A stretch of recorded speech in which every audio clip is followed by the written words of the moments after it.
So happy you could come along. We are joined, as always, by Greg Engert, beer director for the Neighborhood Restaurant Group, a James Beard Award nominee. The group includes Tallulah and Eat Bar in Arlington, also Evening Star Cafe in the Delray neighborhood.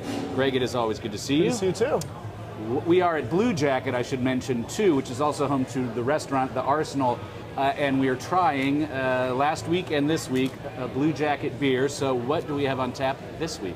So this week is a pretty new beer for us. It's called Siren Song, and the name Siren Song is an allusion to Greek mythology and all things Greek. So this was a beer that was conceptualized, as many of our beers are, with one of the chefs in the Neighborhood Restaurant Group, and his name is Tony Chittum. He is the executive chef at Iron Gate, which we just opened recently in DuPont Circle, across from Tavern Inn. And Tony's been with the group for a number of years. He was the former executive chef at Vermilion as well. So Tony's wife is Greek. Her family's obviously Greek. And so with Iron Gate, he's inspired by Greek and Mediterranean flavors, but he's executing those flavors primarily with Mid-Atlantic, locally sourced ingredients. So one of the cool projects for Bluejacket is to work with the different chefs to see how their chef input can contribute to the different beers we brew, and then down the road, once we start distribution, to serve certain beers at those places. So we opened with a beer that we brewed with the Red Apron chef Nathan Anda. We've brewed beers with Kyle Bailey, the executive chef of Arsenal and Birch and Barley, Tiffany McIsaac, who's the pastry chef for the entire group. And so when I was talking to Tony about a beer we wanted to do, I was asking him about really cool Greek ingredients he'd come across, and he mentioned this really cool tree oil called mastic, which is almost impossible to find in the US unless you directly import it. And it's this tree resin found in just a few trees, primarily the island of Chios, that is very, very potent. And the Greeks use it, and the whole region actually uses it to make a liqueur called mastiha.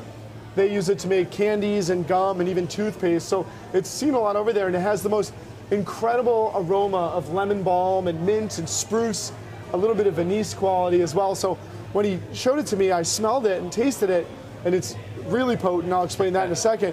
And I was like, this would go great with the fermentation flavors you can garner from Saison yeast fermentation. So this is basically a sort of Greek farmhouse ale. We brewed a Saison, a stronger Saison around 7.5%.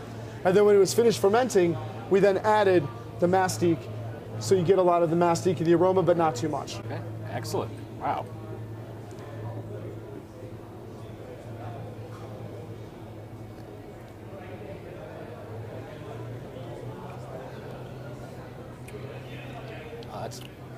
It's just a nice beer. Isn't that interesting? Not overpowering whatsoever. Yeah. Well, this is the crazy thing. So it's wild. So Tony and I sat down with this mastic. It comes in little jars like this big, and it's really expensive because it's super potent. There's some states that are making it legal now, though. Yeah, super concentrated. When we sat down, I poured a Saison. I think we were actually at GBD because that's right near Iron Gate. I poured a Saison on draft. I forget which one it was. And I took this mastic and I dropped it in. It overwhelmed the flavor of the glass, the beer, everything so much. I was like, we got to be careful with this. So we brewed this beer. We fermented it with the DuPont Saison yeast, so it's got this kind of grassy, peppery, earthy, mildly funky aromatic to it. And then it was finished, we tasted, the beer was delicious. So then we started taking this little dropper and just shaking it into a 15-barrel batch of beer, which roughly yielded about 25 kegs. Shook it in 3 times. That's it. Waited the next day, tasted it, shook it in 3 times. When all was said and done, we only shook this little dropper in 12 times. So basically you get like a half a drop per keg was enough to give it that cool mastic aromatic without overwhelming, because we didn't want it to just taste like mastic. We wanted it to taste like a great Saison with the touch of the mastic. So a really cool experiment that I think worked out very well. What would you pair it with? Naturally, I'm thinking about all manner of Greek food, but I mean that's where it's amazing with, like, you can just do it like with a simple lamb preparation. It's got a little bit of that rustic kind of earthy note. Think about like lamb and mint. This is kind of a similar idea with that. Gyros of any kind, souvlaki. It's really great with tzatziki sauce. That kind of tangy cucumber sauce as well. Now, you might have heard at the beginning of the report some pounding. There's some guys working behind us doing something to a keg. They're actually casking beers right now, so they're putting in the bong. You know, that's what's fun about coming down here and eating at the Arsenal or just coming down and having a beer. I mean, it's a working brewery right in front of your face. All the time. And it got me wondering, you're always seeing during the daytime guys walking around back there, women too, and working. Are they here all night long? I mean, No, they're not. Actually, it's a great question. So what we do, every time we brew a beer, we brew 15 barrels.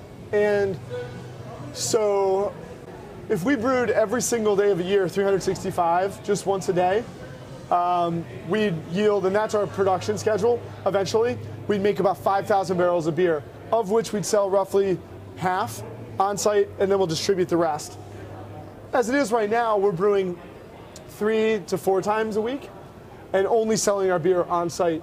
We'll begin to increase production in anticipation of baseball season, but also so that we can start distributing. So the way it looks now, we're only gonna brew 1 batch a day. Typically starts around 7 a.m., finishes up around 3 p.m. after all the cleaning and stuff. So we don't think we're gonna be doing any kind of round-the-clock brewing at this point, but you never know. Always leave the option open. Yeah. Greg, thank you as always. Thank you. Everyone, please always do drink responsibly, and be sure to bring your thirst next time for another Beer of the Week.